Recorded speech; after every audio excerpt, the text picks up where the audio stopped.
Role. प्रेक्षकांनो नमस्कार, मी रितेश वाजपेयी. आपण बघत आहात महाराष्ट्र 9 मराठी न्यूज. यावेळेला आपल्यासोबत ओम कटरेजी इथे उपलब्ध आहे, जे गोंदिया जिल्ह्याचे भाजपचे जिल्हाध्यक्ष. आपण याच्याशी भेटू आणि जाणून घेऊन नेमकं तिरोडा विधानसभा क्षेत्रामध्ये कशा प्रकारचं समीकरण असणार आहे. नमस्कार. नमस्कार, ओम कटरे. ओम कटरेजी, आपण मला सांगा की आज येणाऱ्या काही महिन्यातच निवडणूक आहे. कशा प्रकारचं एक समीकरण, कशा प्रकारची स्ट्रॅटेजी यावेळेला असणार आहे? आपल्याला सगळ्यांना माहीत आहे की आता नुकताच लोकसभेच्या निवडणूक झालेला आहे आणि लोकसभेमध्ये आम्हाला पाहिजे तेवढा यश आलेला नाही आहे. म्हणून पार्टी पण आमची पूर्ण एक कुठं चुका झाल्या आणि कुठं आपण अजून चांगला करू शकतो याकरिता पार्टीचे समीकरण जो आहे कंटिन्यू आमच्या मिटिंगच चालू आहे. कुठेतरी असं बघण्यात येतं तिरोडा विधानसभा क्षेत्र म्हणून आपलं नाव सुद्धा समोर येत आहे. तर मी आपल्या बाबतीत विचारू इच्छितो की आपलं नेमकं समाजकारण ते राजकारण पर्यंतचा हा जो प्रवास आहे हा कशा प्रकारचा राहिला आहे? माझी सुरुवात जो आहे सगळ्यात आधी तर मी 2007 ते 2008 मध्ये जो आहे बजरंग दलचा एक तालुका विस्तारक म्हणून मी समाजकारणात आलेला आहे आणि त्याच्यानंतर मी काही दिवस संघामध्ये काम केलं.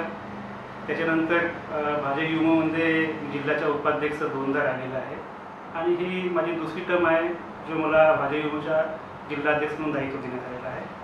आणि तुम्हाला माहीत आहे की आपण जनतेमध्ये असतो आणि राजकारणामध्ये असतो तर चर्चांना उधाण येतोच, परंतु आपल्याला माहीत आहे की आम्ही एक भाजपचे कार्यकर्ता म्हणून काम करतो, भाजपचा सिपाई म्हणून काम करतो. त्याच्यामध्ये आमची काही म्हणजे मागणी काही असत नाही. समजा आम्ही पक्षाला मागत नाही काही. पक्ष जो आहे वेळेवर सगळ्यांचा विचार करतो आणि पक्षाचा जो आदेश येतो आपला विचार पक्ष करेल असं आपल्याला वाटतं? नाही, असा काही नाही. ते लोकांमध्ये चर्चा होतो काम करताना. पण आपण मला सांगा नेमके कोणकोणते विकास कामं तिरोडा विधानसभा क्षेत्रामध्ये व्हावे असं आपल्याला वाटतं?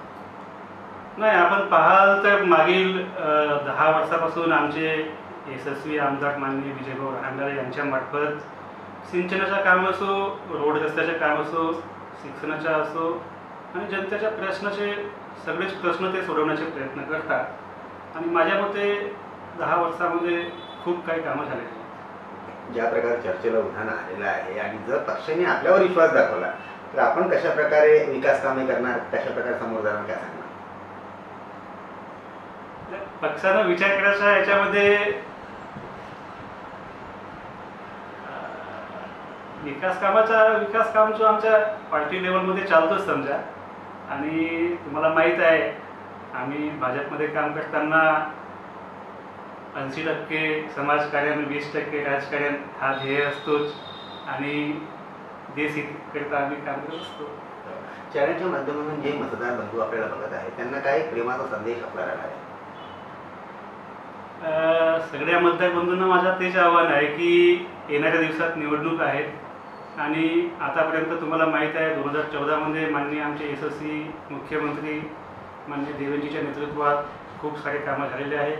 आता पण कामं होत आहेत आणि देशात पण आमचे यशस्वी प्रधानमंत्री माननीय नरेंद्रजी मोदी यांची सरकार चालत आहे आणि म्हणून डबल इंजिनच्या सरकार येण्याकरिता आपण आमच्या महायुतीला मतदान करावे हीच विनंती आहे.